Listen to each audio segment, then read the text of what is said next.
Hello, I am Sister Henema, and today we'll talk about one of the most common celebrations in most of the world. And I am going to present it in the simplest way possible. I mean, I will not talk about religions, fanaticism, or paganism, because I am not religious, I am not pagan. So, as a Christian, and based on that, we will discuss today our topic. Okay? Then, we'll talk from now about a very important theme, which is the Christmas. And as we see, Christmas begins with Christ. So from now, my intention is to inspire you to let Christ be the center of your Christmas season and not just a simple celebration. Why? Because according to the Bible, Jesus Christ is the origin of our life and also of our salvation. And we'll talk about life, we'll talk about everything around. I mean, we don't have any other thing without life. And our life depends of Christ, who has to be the center of our Christmas. From him, we have life, and together we have joy, we have peace, we have hope, we have salvation, as the Bible teaches. So, in other words, there is not a real Christmas without Christ, because all these privileges we have on him. Without him, there is no life, as we say already. In this point, I'm not just only talk about the physical life, but especially the spiritual life, as the Bible says in John 3:16. God loved the world in such a way that he gave his only Son, so that everyone who believes in him does not die, but has eternal life. So from this reference, we understand that Jesus, who has to be the center of our Christmas, does not only give us life, but especially eternal life, or life forever, which is a huge blessing and a high privilege.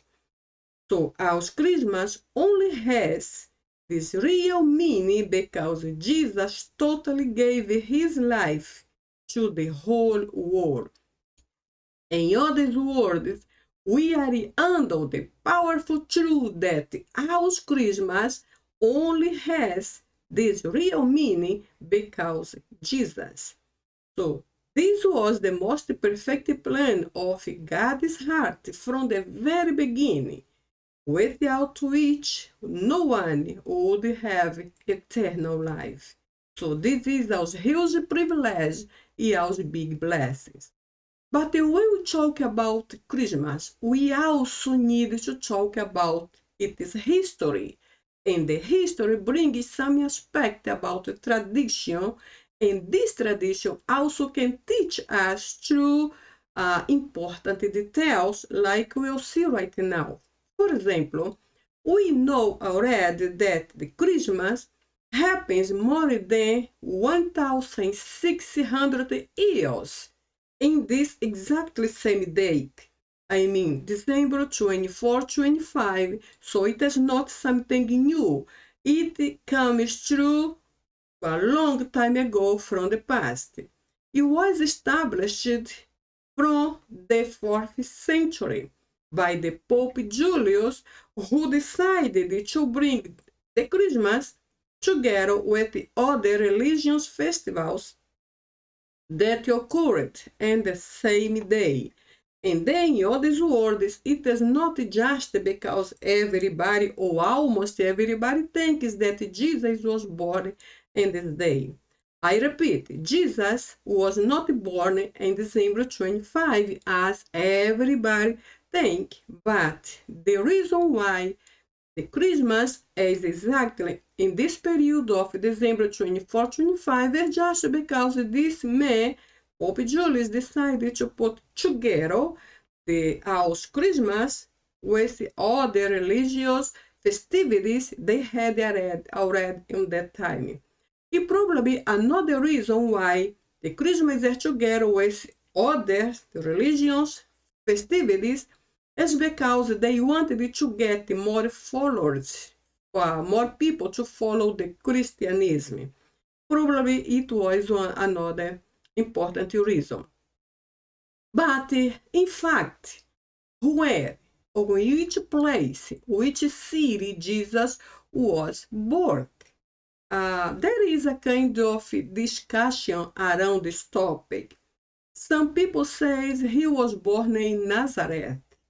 The others say no, he was born in Bethlehem. So what the Bible says about this? And we will see right now. I believe Jesus was born in Bethlehem of Judea, as the Bible mentions in Matthew 2, 1-12. So we just read the first verse, which says, when Jesus was born in Bethlehem of Judea, in the days of King Herod, behold, wise men from the east came to Jerusalem. So my intention to bring this reference is just to reconfirm that Jesus was born in Bethlehem of Judea. For me, it is enough. I don't need somebody else's discussion to agree with this important information. He was born in Bethlehem of Judea. But also, even if he was born in Bethlehem, he lived and also he was baptized in Nazareth, a lower region of Galilee. He lived there until he got his adult age of 30. It was the period of time when even he started his ministry. He started to preach, to teach, to work with the multitudes, to make miracles, but after to tourists according his culture, according the laws of his culture. So, but the interesting is, even Jesus living in Nazareth, that place didn't have a good fame. We have information about Nazareth was a place of a bad fame and a bad moral and religion reputation. So why this kind of information? Probably for two important details. First, because Nazareth was close to several commercial routes. And at the same time of Jesus, it was making a border with other locations, other cities, for example. They had a border location. So you know when a place is around other different places, for example, a country, if a country make a border with another country or countries, it is very easy to understand that the people can cross easily to one or another side, because the line of separation most of the time is just a very thin, very simple line, which is decide or marking or demarking which territory corresponds to which country. So if the country A is making border with the country B, it's possible one or other crossing to this line to visit one another. So during this process, when this country crossing to one or other side, they also bring to the other country their cultural aspects, their language, their religions, their gods, their idolatry, their moral or immoral habits, and all of this can influence the local place, in case Nazareth, because the mixed relationship, the mixed laws, cultures, and even religions can bring something positive and also negative. I'm very sure it was a very important contribution to, at the end, Nazareth be called place of a bad fame, because all together in the same place. E at the end, a bad moral and religion's reputation. It was so serious, to the point of being mocked by the Jews. How? In John 1:46, we read expressions like this: nothing good can come out from Nazareth. And we know sometimes Jesus was even preaching. If some people recognize the Jesus, we have some reference which say how it is possible, if he is from Nazareth, referring to Jesus, how he can do something so good in others' world. This is using kind of a comment. How Jesus could do good things like heal the people, or teaching, or preach, or help people. How? Because in their mentalities, nothing good can or could come out from Nazareth. So as a person, someone from Nazareth, Jesus was recognized as Nazarene in Galilee, or also Jesus of Nazareth.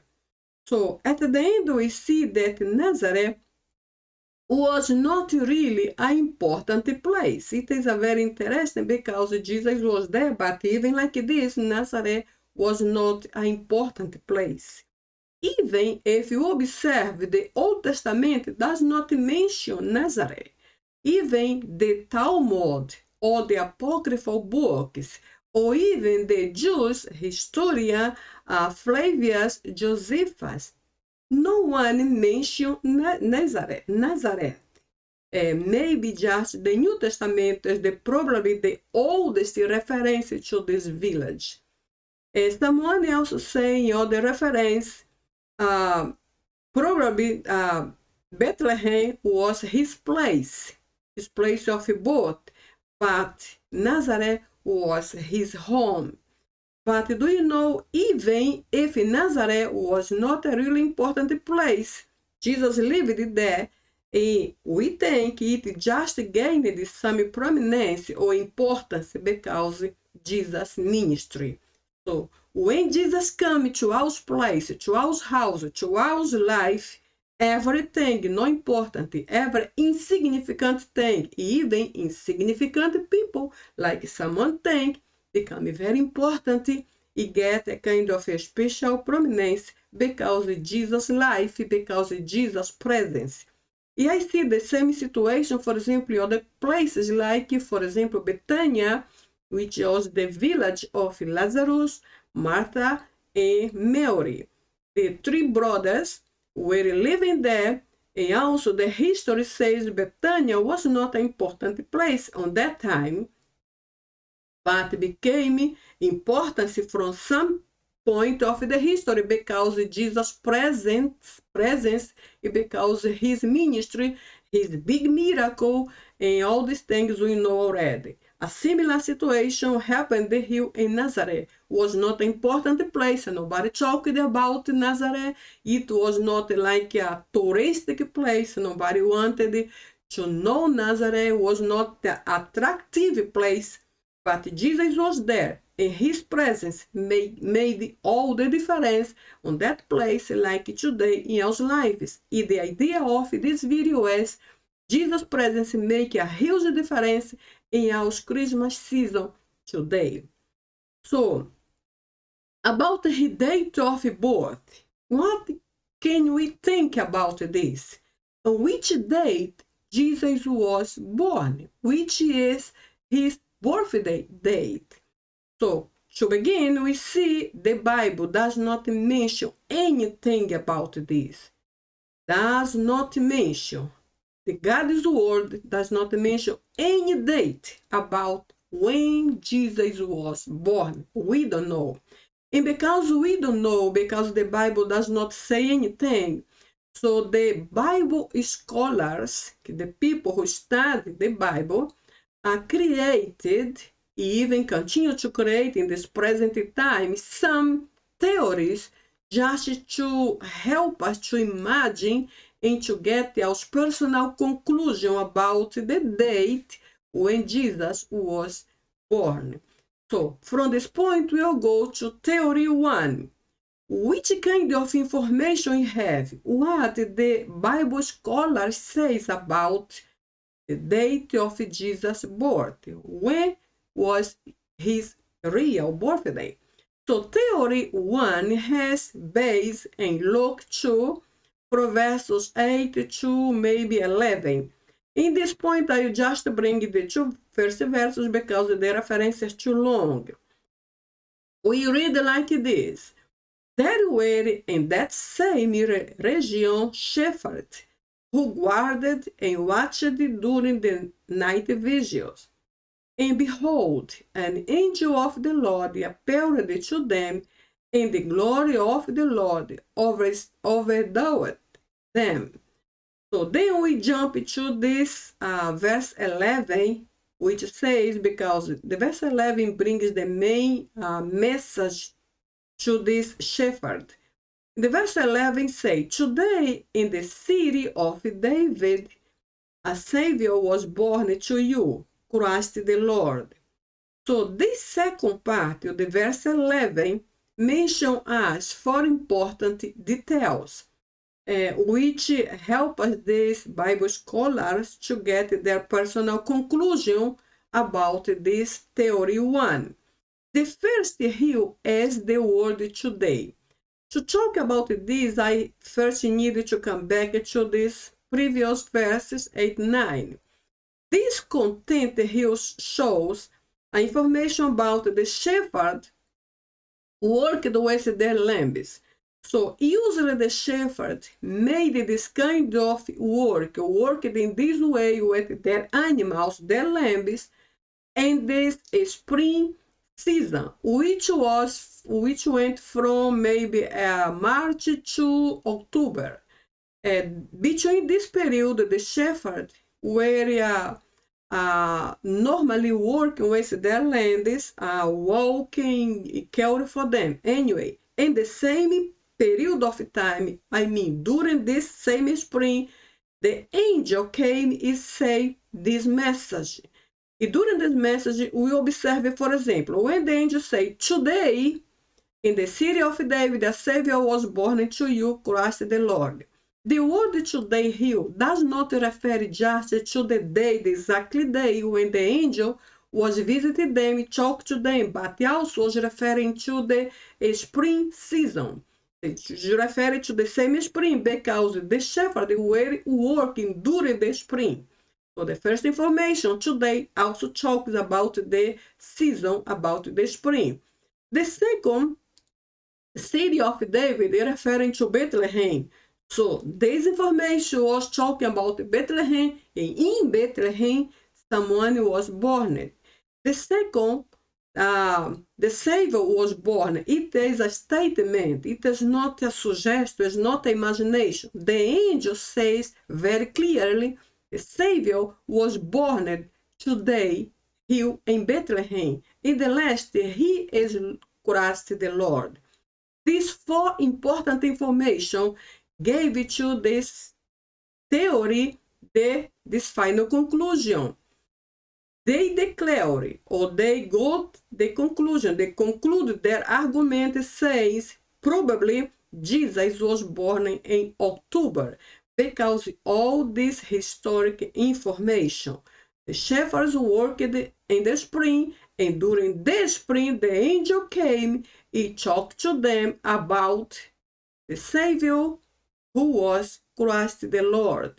And today referred to the same season when the shepherds were familiar with their work in the period of the work, which was the spring.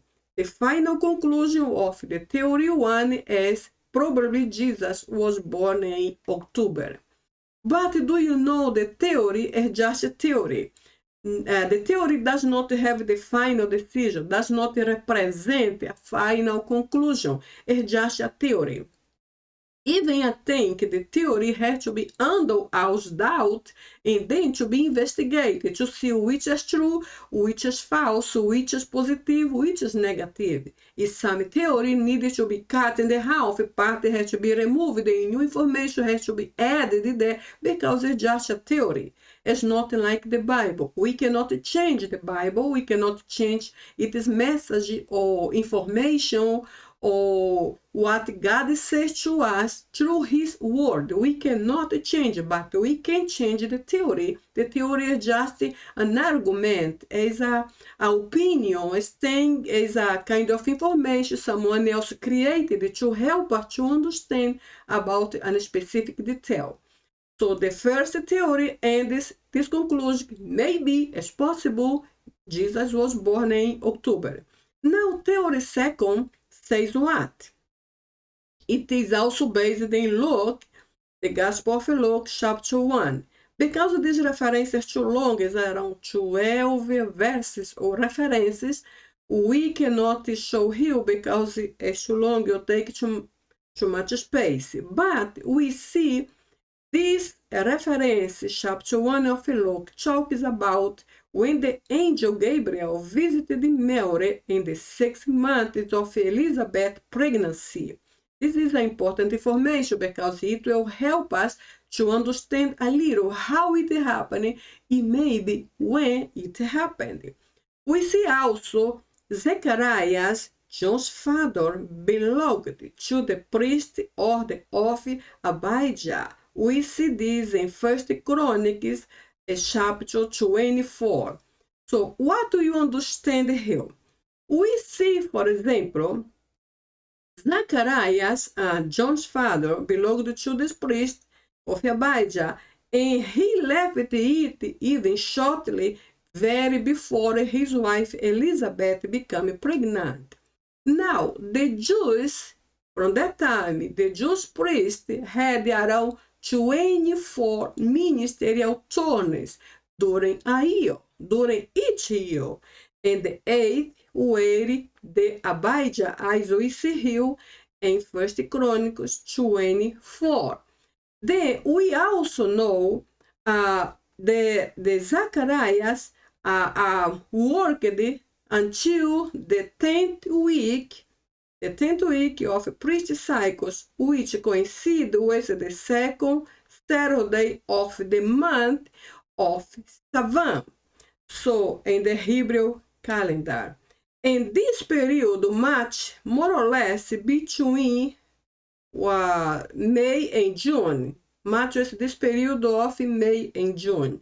So if we take this information into account, John the Baptist was conceived in June, so Gabriel would have announced to Mary about her pregnancy 6 months later, because John the Baptist was older than Jesus, around 6 months, right? So he was born, and then the angel gave Mary the message, and it was more or less in December, because it's 6 months. If John was born in June, 6 months later is December. Now, if Mary received this message in December, after 6 months after the message from the angel Gabriel, how can we conclude this argument? If Mary received this message in December, and if her pregnancy started in January, if you count 9 months, which is the normal time for a normal pregnancy, we'll think what? 9 months later, probably Jesus was born in September. Count according aos calendar, right? Just according aos calendar. John Baptist was born, and the angel came to Mary, saying, Mary, more or less here in this period of December, according aos calendar. And then Mary received the message, and in case her pregnancy started in January, count January to September, we have exactly 9 months, which is the time for a normal pregnancy. This is just an argument, just a theory, and As we see, the first theory contradicted the second, and the second contradicted the first. Nothing here is match with each other because the informations are different. They are take the word of God as a base for their argument, but different details, different possibilities. We don't lose anything. Study or investigate or think about this. It is good because it increases our ability to think and to think in God's words. So now, which was the reason why Mary and Joseph were to Bethlehem? And the reason was the census, right? The census was the reason why Mary and Joseph returned to Bethlehem. And then in Bethlehem, Jesus was born. But when they came there to Bethlehem, the city was completely full of people because the census was mandatory. It was a kind of a public inscription. Everybody had to come to the same place. When they came there, there was not a space for Mary in the inn. The inn we can take like a hotel, a little hotel, guest house, or however. No space for her because everybody was in the city for the census. And the only place available was the animal shelter. But here we have a second option. The animal shelter in Greek has the same word, the same definition of a guest house. How we know? We go to Luke 7 and we read this reference. And she gave birth to her firstborn son, wrapped him in swaddling clothing, and laid him in a manger, because there was not room for them in the inn. The inn here gives us two different ideas. One as animal shelter, the other guest house, referring to the people. How we say this? Because in the same reference, this word in Greek is katalumati. A Greek word translated as a inn, as we see here in the same reference we are working with, but also is translated as a guest house or a lodging. So it's possible Mary was not exactly in the place like the place in the field, very apart of the people, very part of the city, part of any house, alone, giving, delivering Jesus as a baby. So we will see now which kind of extra information these archaeological discoveries bring to us. Which else can we learn from this katalumati? We see then, according to archaeology, we have three other options to think about the place. When I say place in this context, I'm not talking about the city because you know already Jesus was born in Bethlehem of Judea, but which house, which place, which room he was born. So the archaeology gives us three options. The first, for example, a place for animals was the lower level of a house. So in this point, in that time, the houses had, for example, 2 or 3 floors. One example, if the house had 2 floors, the first floor is in this ground floor, right? The second is on top of the first. But in this case, the lower level was under the first floor. It was like what today we call basement, was in the very under the first floor, almost subterranean, under the ground.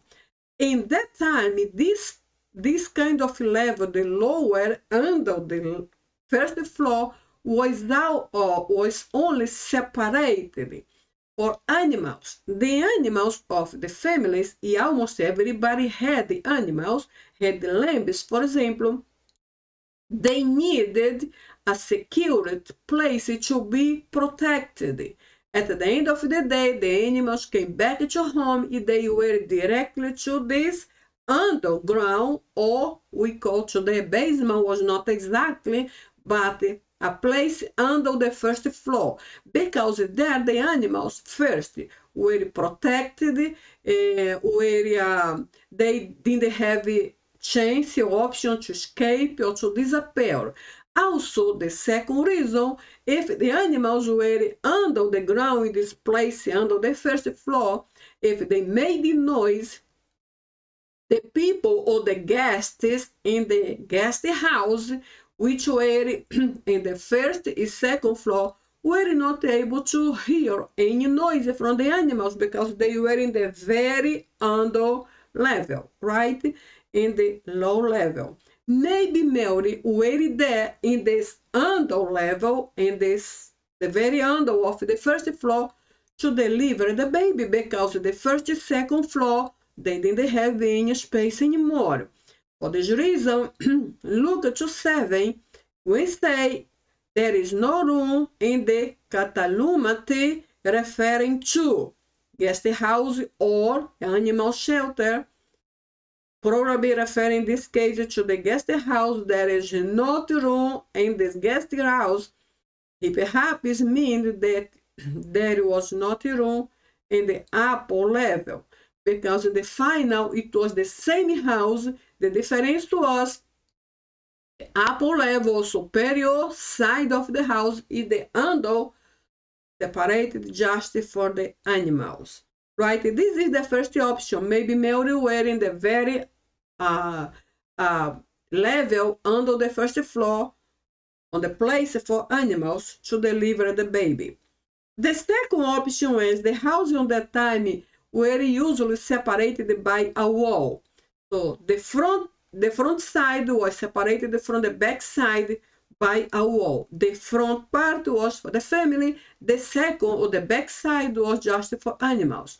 I'm very sure this wall had maybe a door, and then the owner of the animals could cross it through the door to check the animals, to give food or water or something like this. Maybe Mary went to this kind of guest house, and then, because the house was full, because the census, the city was completely full, Mary didn't have any other option than to go to the back side of the house, which was separated by the wall, to deliver the baby. And the second option is a kind of a watchtower called the Migdal Eder. So here we will see that it was a place where the animals who were separated for the sacrifice in the temple were protected. So in other words, there is also a theory that the shelter where Jesus was born was a place in the north part of Bethlehem, also called Migdal Eder. So this site was a watchtower, as we see here, the watchtower with a place underneath that shepherds using during the breeding season to house newborn lambs that would later be used to a sacrifice in the Jerusalem temple, in the temple of Jerusalem. Even the prophet Micah, who foretold Bethlehem, says about the birthday place of Messiah. We mention, for example, in chapter 4, verse 8, Micah, the prophet Micah says this: "To you, O tower of flock," in Hebrew, Migdal Eder, mountain of the daughter of Zion, to you will come when the first dominion, the kingdom of the daughter of Jerusalem. So it's possible in this case Jesus was in the very same place where the lambs were carried and protected to be sacrificed later in the temple.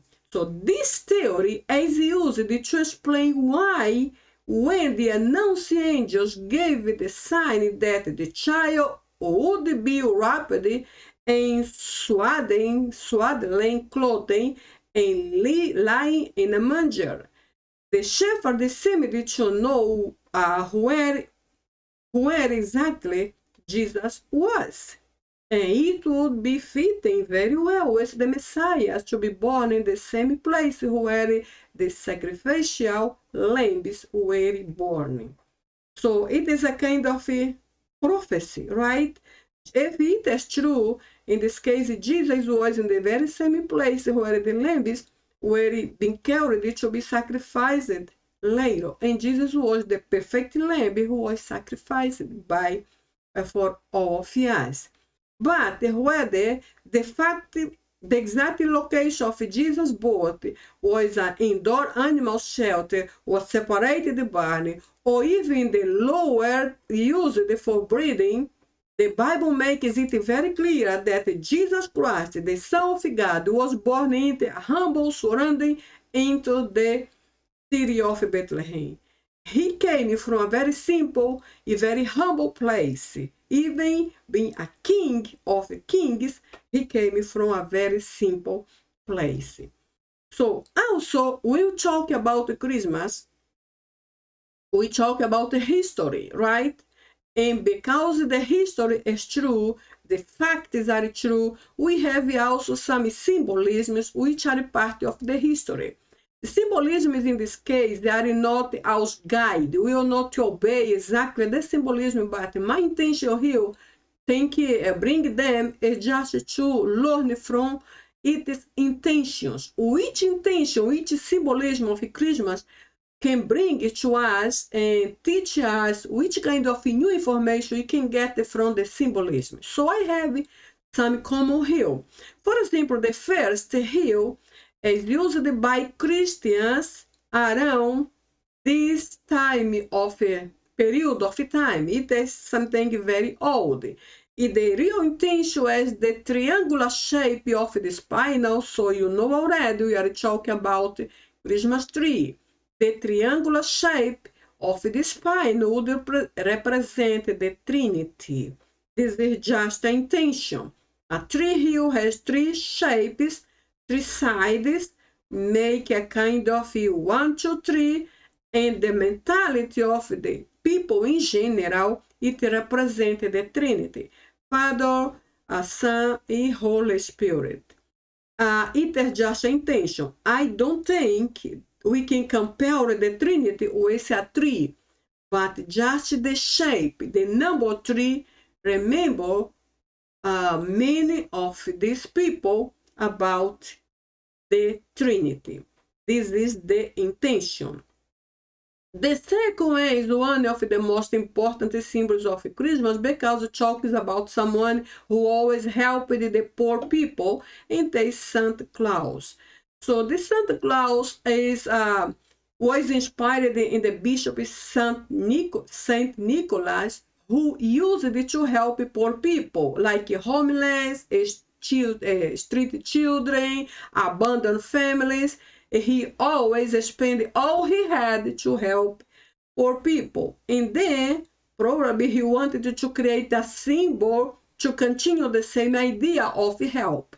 I'm very sure this information brings the reality, what the action of help he did, and also the intention the people continue to do the same important work, helping others.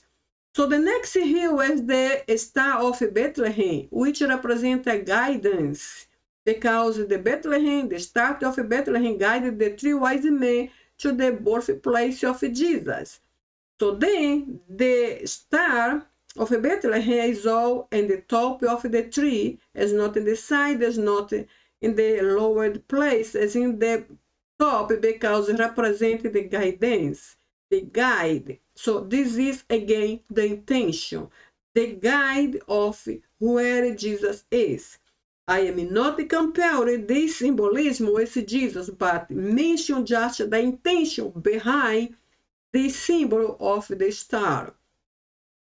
The next symbol here talks about the three wise men and the gifts they gave or they bring to Jesus on the day of his birth.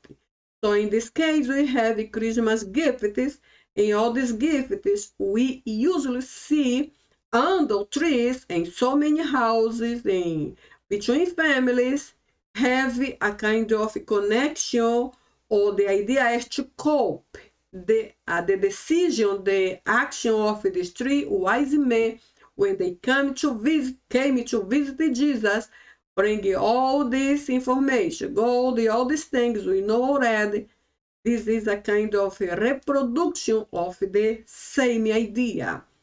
The next symbolism here started in the 13th century. It represented the scene of the birth of Jesus.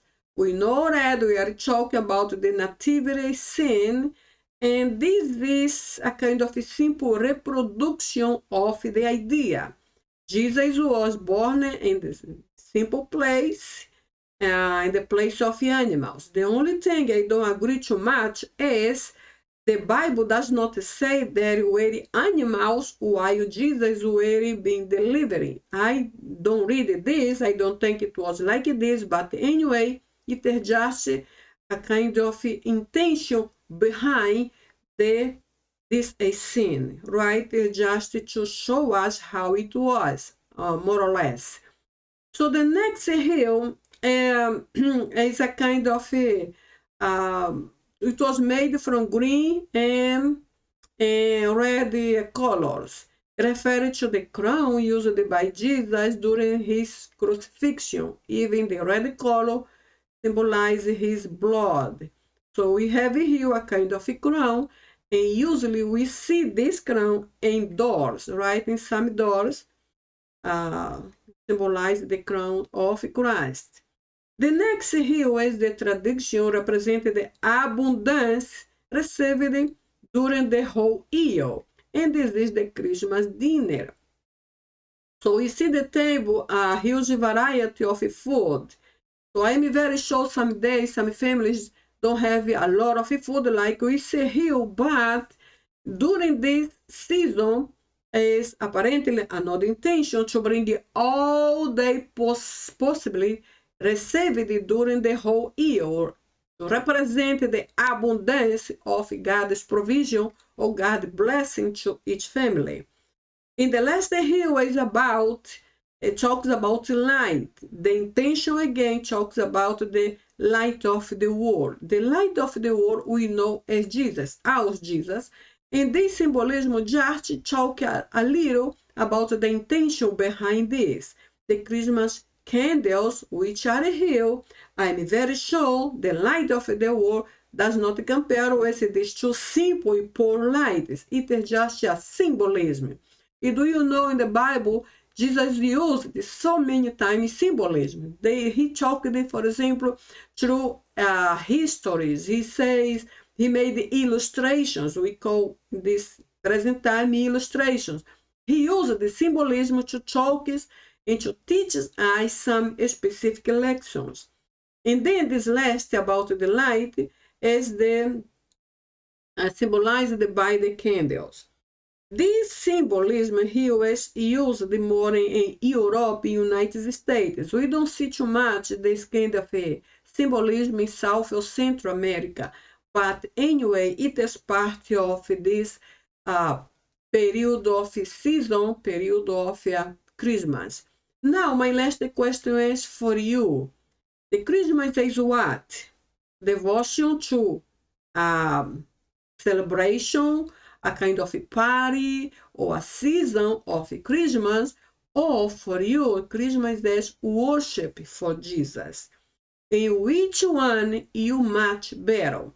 If we live the Christmas season just as a devotion to a day or a holiday, so my conclusion is, in case it is my case, if I put it in my personal side, right? If for me the Christmas is just a devotion to a day, to a celebration of a day called Christmas, then I will conclude I will be forced to conclude that my Christmas is empty, is poor, is dead, because my devotion is just for a day. I am just connected with a day or a holiday. But when our Christmas represent above of all worship to Jesus, as worship to Him, our Savior, then it makes all the difference, right? I am very sure we don't need any symbolism to remember Jesus. Instead, we can use this season, this celebration, even to talk. We can take this opportunity to speak to others about Him, about Jesus, about His salvation, about His forgiveness, about His love, about His care for us, for everybody without no exception. E announce He is not dead. Jesus is not dead, but He is alive, very alive. And He is alive for me. He is alive for you. He is alive yet for the whole world. As John 3:16, we read at the beginning, says, He is alive for the whole world without exception, without discrimination. He loves us very much in all the same way. And my desire today is that Jesus be the center of your Christmas, in the center of your worship. Okay? So from this time, I wish you a very blessed Christmas season. Okay? Okay. As always, I learned a lot from this new topic. And for me, this is definitely not just a tradition. For me, Jesus is the center. He always will be. Without Christmas or no, during this period, out of this period of Christmas, He will be the center of my life. He is not absolutely a simple tradition. It is not part of my life. It's not part of my plan. I am very sure it's not part of your life too.